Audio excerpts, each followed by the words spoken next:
Chào cả nhà, lại là tôi đây. Hôm nay chúng ta sẽ lặn xuống đại dương để gặp một siêu sao thực thụ cá mập trắng vĩ đại, hay Carcharodon carcharias. Hình ảnh cá mập trắng thường gắn liền với nỗi sợ hãi, nhưng liệu chúng có thực sự là những cỗ máy ăn thịt vô cảm như phim ảnh mô tả?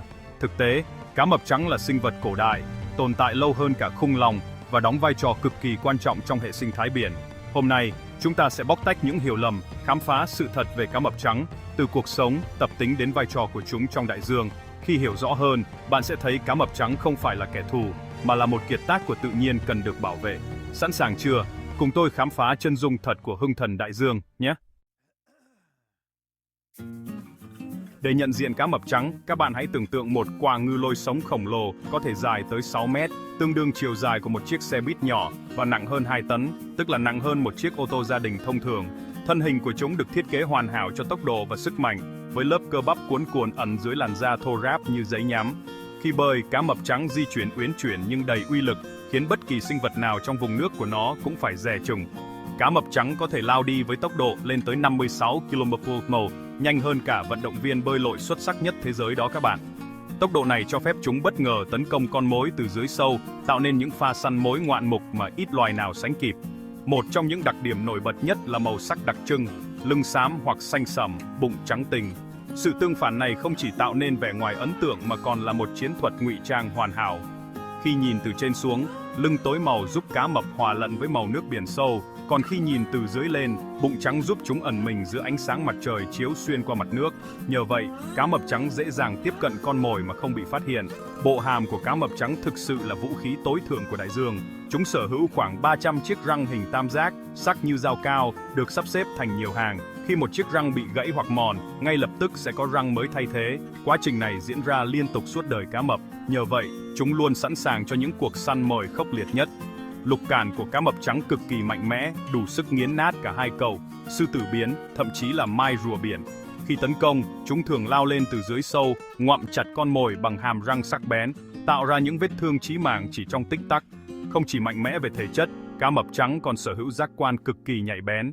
Khứu giác siêu nhạy của chúng có thể phát hiện một giọt máu trong 100 lít nước biển, tương đương với việc bạn ngửi thấy mùi hương nhẹ trong một bể bơi lớn. Điều này giúp cá mập trắng dễ dàng lần theo dấu vết của con mồi dù ở khoảng cách rất xa. Thậm chí, chúng có thể ngửi thấy mùi con mồi từ xa hàng cây số, nhờ hệ thống khứu giác phát triển vượt trội.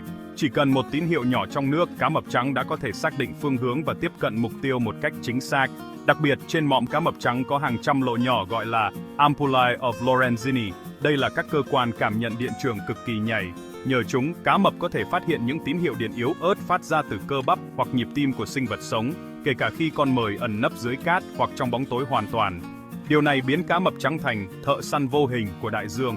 Tất cả những đặc điểm trên, từ thân hình mạnh mẽ, tốc độ vượt trội, hàm răng sắc bén, lục cận khủng khiếp, cho đến giác quan siêu việt, đã biến cá mập trắng thành cỗ máy săn mồi hoàn hảo, không đối thủ dưới đáy đại dương. Chúng là nỗi ám ảnh của nhiều loài sinh vật biển, đồng thời cũng là biểu tượng cho sự tiến hóa vượt trội của tự nhiên. Nhưng đằng sau vẻ ngoài đáng sợ ấy là một sinh vật tiến hóa tinh vi, thích nghi tuyệt vời với môi trường sống khắc nghiệt. Cá mập trắng không chỉ là kẻ săn mồi, mà còn đóng vai trò quan trọng trong việc duy trì cân bằng hệ sinh thái biển, kiểm soát số lượng các loài động vật khác và giữ cho đại dương luôn khỏe mạnh. Đó là lý do cá mập trắng trở thành biểu tượng của sức mạnh, sự bí ẩn và vẻ đẹp hoang dã dưới đáy biển sâu. Một sinh vật vừa đáng sợ vừa đáng ngưỡng mộ, đại diện cho sự kỳ diệu của thế giới tự nhiên mà con người vẫn còn nhiều điều chưa khám phá hết. Cá mập trắng thích những vùng nước ven biển mát mẻ, ôn hòa, từ California, Mexico đến Úc, New Zealand, Nam Phi và cả Địa Trung Hải nữa. Chúng giống như những khách du lịch của đại dương vậy, di chuyển hàng chục nghìn cây số để tìm thức ăn và bạn tình. Có một con cá mập trắng từng bơi từ Nam Phi sang Úc rồi quay lại, tổng cộng hơn 20.000 km chỉ trong 9 tháng thôi đó. Chúng không chỉ săn mồi gần bố đâu, mà còn có thể lần sâu tới 1.200 mét, thích nghi với nhiều môi trường khác nhau. Cá mập trắng có những điểm nóng mà chúng hay tụ tập, như đảo Guadalupe ở Mexico hay Vinh Falls ở Nam Phi. Ở đó chúng thể hiện những hành vi xã hội khá phức tạp. Chúng có cả hệ thống phân cấp và giao tiếp bằng ngôn ngữ cơ thể nữa. Không hề đơn độc như chúng ta vẫn nghĩ đâu nha. Đại dương là một sân khấu xã hội rộng lớn, nơi cá mập trắng vừa là thợ săn, vừa là những nhà thám hiểm đầy bí ẩn. Sự hiện diện của chúng chính là bằng chứng cho thấy đại dương của chúng ta vẫn còn rất nhiều sức sống mãnh liệt. Bộ phim Jaws đã biến cá mập trắng thành biểu tượng của nỗi sợ hãi trên toàn thế giới. Hình ảnh hàm răng sắc nhọn, đôi mắt lạnh lùng và những pha tấn công bất ngờ đã ám ảnh hàng triệu khán giả, khiến nhiều người tin rằng cá mập trắng là hung thần của đại dương, luôn rình rập để săn mồi là con người. Nhưng liệu điều đó có đúng với thực tế? Sự thật lại hoàn toàn khác biệt. Cá mập trắng không phải là những kẻ săn mồi máu lạnh như phim ảnh mô tả. Trong tự nhiên, chúng thường bơi lặng lẽ, tránh xa con người và chỉ tấn công khi bị kích động hoặc nhầm lẫn. Thực tế, cá mập trắng không xem con người là con mồi. Chúng có khẩu vị rất kén chọn, thích những con mồi dầu mỡ như cá lớn, hai cẩu, sư tử biển. Những vụ cá mập tấn công người thường là do nhầm lẫn khi chúng tưởng con người là hai cẩu hoặc cá lớn. Hình ảnh cá mập trắng rình rập bãi biển, chờ đợi để tấn công bất cứ ai xuống nước, thực chất chỉ là sản phẩm của trí tưởng tượng Hollywood. Ngoài đời, khả năng bị cá mập tấn công còn thấp hơn bị sét đánh. Không chỉ vậy, cá mập trắng còn không phải là những sát thủ đơn độc như nhiều người nghĩ. Các nghiên cứu gần đây cho thấy chúng có đời sống xã hội khá phức tạp, thường xuyên tương tác với nhau dưới nước. Cá mập trắng có thể săn mồi theo nhóm nhỏ, với sự phân cấp rõ ràng trong bầy đàn. Chúng phối hợp, chia sẻ vai trò khi săn mồi, thậm chí còn có thủ lĩnh dẫn dắt cả nhóm. Đặc biệt, cá mập trắng giao tiếp với nhau bằng ngôn ngữ cơ thể tinh vi, từ cách bơi, cử động vây, cho đến những động tác lắc đầu, tất cả đều truyền tải thông điệp. Điều này cho thấy trí thông minh và khả năng thích nghi đáng kinh ngạc của chúng. Dù là kẻ săn mồi đỉnh cao, cá mập trắng vẫn không phải bất khả chiến bại. Trong đại dương, chúng vẫn có kẻ thù đáng gờm, cá voi sát thủ, orca. Những chiến binh này nổi tiếng với chiến thuật săn mồi theo bầy đàn cực kỳ thông minh và hiệu quả. Orca có thể hợp tác để hạ gục cá mập trắng chỉ để ăn phần gần giàu dinh dưỡng, một nguồn năng lượng quý giá dưới biển sâu. Điều này cho thấy, ngay cả những hung thần cũng có lúc trở thành con mồi. Tự nhiên luôn duy trì sự cân bằng tuyệt vời. Không có loài nào là vừa tuyệt đối của đại dương. Mỗi sinh vật đều đóng vai trò riêng trong chuỗi thức ăn, góp phần giữ gìn sự đa dạng và ổn định của hệ sinh thái biển. Tuy nhiên, những hiểu lầm do phim ảnh tạo ra đã khiến cá mập trắng bị gàn mác quái vật, khiến nhiều người sợ hãi và thậm chí ghét bỏ chúng. Điều này dẫn đến việc săn bắt, tiêu diệt cá mập trắng một cách vô lý, đe dọa sự tồn tại của loài này. Thực tế, cá mập trắng là đối tượng nghiên cứu hấp dẫn của các nhà khoa học. Mỗi phát hiện mới về hành vi, trí tuệ và vai trò sinh thái của chúng đều khiến chúng ta phải nhìn nhận lại những định kiến cũ. Đã đến lúc chúng ta cần thay đổi góc nhìn, hiểu rõ hơn về vai trò thực sự của cá mập trắng trong đại dương. Không phải là hung thần, mà là mắt xích quan trọng giúp cân bằng hệ sinh thái biển.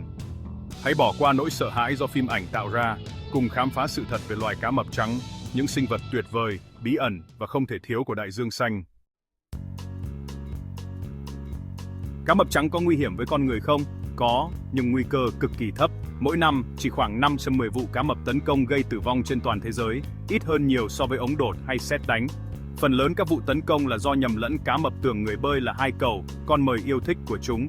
Chúng thường cần thu để kiểm tra, nhưng với bộ hàm cực khỏe, cú cận này có thể gây thương tích nặng. Sau khi nhận ra nhầm lẫn, cá mập thường bỏ đi, đó là lý do nhiều nạn nhân sống sót. Nếu cá mập trắng thực sự muốn ăn thịt người, sẽ không ai thoát được. Chúng ta không phải mục tiêu săn mồi của cá mập trắng. Để an toàn, hãy tránh bơi một mình, đặc biệt lúc bình minh hoàng hôn, và tuân thủ cảnh báo về cá mập. Hiểu biết và tôn trọng không gian sống của cá mập là cách tốt nhất để cùng tồn tại hòa bình. Sự thật, cá mập trắng không phải là kẻ giết người máu lạnh như ta vẫn nghĩ. Khi còn nhỏ, cá mập trắng chủ yếu ăn các loài cá nhỏ, cá đuối và các sinh vật biển dễ bật. Chúng thường săn mồi ở vùng nước nông, nơi có nhiều cá nhỏ tụ tập. Thức ăn của cá mập trắng non khá đa dạng, bao gồm cả mực, bạch tuộc và đôi khi là cửa hoặc tôm. Giai đoạn này, chúng học cách săn mồi, rèn luyện kỹ năng và phản xạ để chuẩn bị cho cuộc sống săn mồi khắc nghiệt khi trưởng thành. Khi lớn lên, cá mập trắng chuyển sang săn những con mồi lớn hơn như hai cẩu, sư tử biển, cá heo, thậm chí cả xác cá voi trôi giặt. Những con mồi này không chỉ giàu dinh dưỡng mà còn giúp cá mập trưởng thành, phát triển cơ bắp và tích trữ năng lượng. Đôi khi, chúng còn tận dụng xác động vật chết để bổ sung nguồn thức ăn khi săn mồi không thành công. Những con mồi giàu mổ, đặc biệt là hai cẩu và sư tử biển, cung cấp nguồn năng lượng khổng lồ. Lớp mổ dày của các loài động vật biển này giúp cá mập trắng có thể sống sót nhiều tuần mà không cần ăn thêm. Nhờ vậy, chúng có thể di chuyển xa, bơi qua những vùng biển rộng lớn để tìm kiếm con mồi tiếp theo mà không lo bị đói. Cá mập trắng là bậc thầy về kiên nhẫn. Chúng thường lặng lẽ ẩn mình dưới nước, quan sát con mồi từ xa, chờ đợi thời cơ hoàn hảo để tấn công. Đôi khi, chúng có thể theo dõi con mồi hàng giờ liền, chỉ để cho một khoảnh khắc sơ hở. Sự kiên nhẫn này giúp chúng tiết kiệm năng lượng và tăng khả năng thành công khi săn mồi. Một trong những chiến thuật săn mồi nổi tiếng nhất của cá mập trắng là đột kích từ dưới lên. Chúng sử dụng tốc độ và lực cực mạnh để tấn công bất ngờ, khiến con mồi không kịp phản ứng. Đòn tấn công này thường diễn ra ở vùng nước nông, nơi hai cẩu hoặc sư tử biển bơi gần mặt nước. Đôi khi, Cú đốt kích mạnh đến mức cả cá mập và con mồi bị hất tung lên khỏi mặt nước. Hiện tượng này gọi là breaching. Đây là khoảnh khắc ngoạn mục, thể hiện sức mạnh và sự chính xác của cá mập trắng trọng tự nhiên. Tuy nhiên, không phải lúc nào cá mập trắng cũng thành công. Hải cẩu và sư tử biển là những đối thủ cực kỳ nhanh nhẹn, linh hoạt dưới nước. Chúng có thể né tránh cú tấn công của cá mập bằng những động tác xoay người, lân sâu hoặc bơi vòng tròn để làm rối loạn hướng di chuyển của kẻ săn mồi. Chính vì vậy, nhiều cá mập trắng mang trên mình những vết sẹo, dấu tích của những lần thất bại hoặc bị con mồi phản kháng. Mỗi vết sẹo là minh chứng cho cuộc chiến sinh tồn khốc liệt dưới đáy đại dương. Trong tự nhiên, mọi thứ đều có sự cân bằng.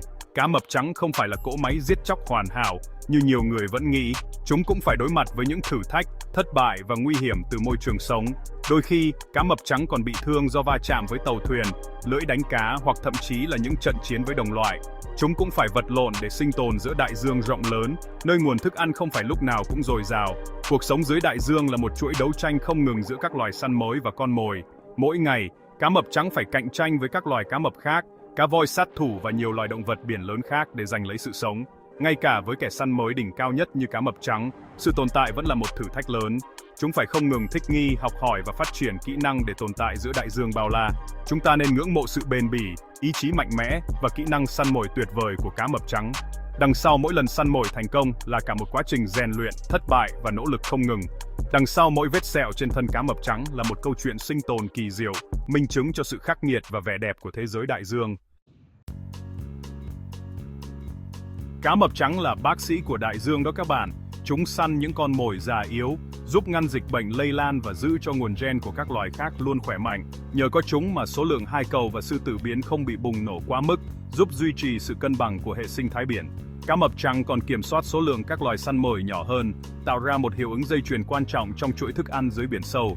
Nếu không có cá mập trắng, hệ sinh thái biển có thể sẽ sụp đổ, và điều đó sẽ gây ra những hậu quả vô cùng lớn. Ngoài ra, chúng còn giống như những nhân viên vệ sinh của đại dương vậy.